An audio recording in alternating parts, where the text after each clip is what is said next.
Cairo. Reuters. Gunmen who attacked a mosque on Friday in Egypt's North Sinai brandished an Islamic State flag as they opened fire through doorways and windows, killing more than 300 worshippers, including 24 children, officials said on Saturday. No group has claimed responsibility, but Egyptian forces are battling a stubborn Islamic State affiliate in the region, one of the surviving branches of the militant group after it suffered defeats by US-backed forces in Iraq and Syria.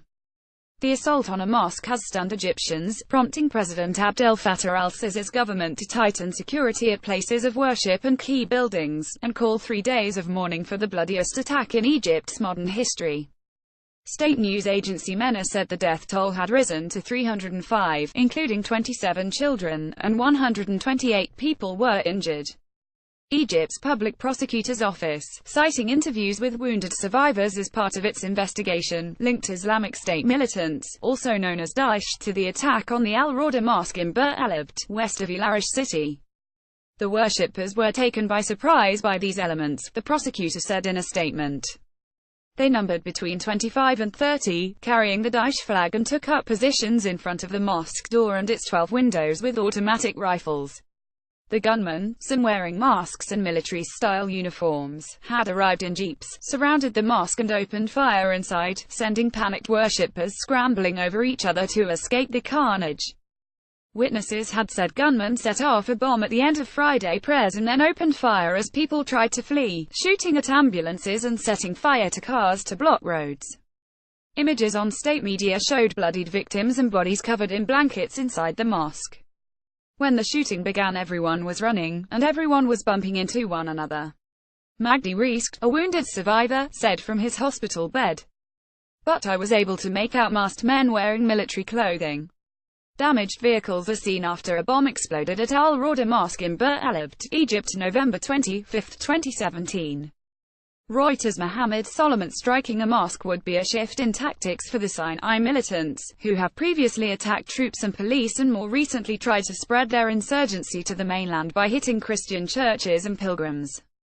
Local sources said some of the worshippers were Sufis, whom groups such as Islamic State consider targets because they revere saints and shrines, which for Islamists is tantamount to idolatry.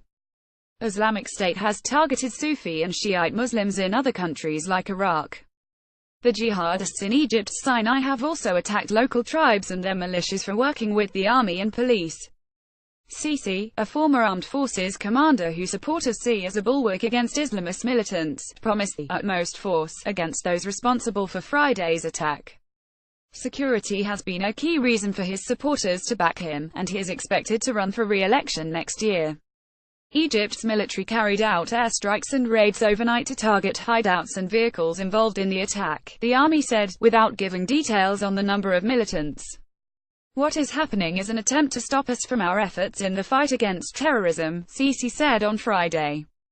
The Sinai attack came as Sisi's government looks to draw more foreign investment and finish an IMF reform program to help revive an economy that struggled through instability after the 2011 uprising ousted long-standing leader Hosni Mubarak. North Sinai, a mostly desert area stretching from the Suez Canal eastwards to the Gaza Strip and Israel, has long been a security headache for Egypt and is a strategic region for Cairo because of its sensitive borders. Local militant group Ansar Bait al-Maqdis, once allied to al-Qaeda, split from it and declared allegiance to Islamic State in 2014.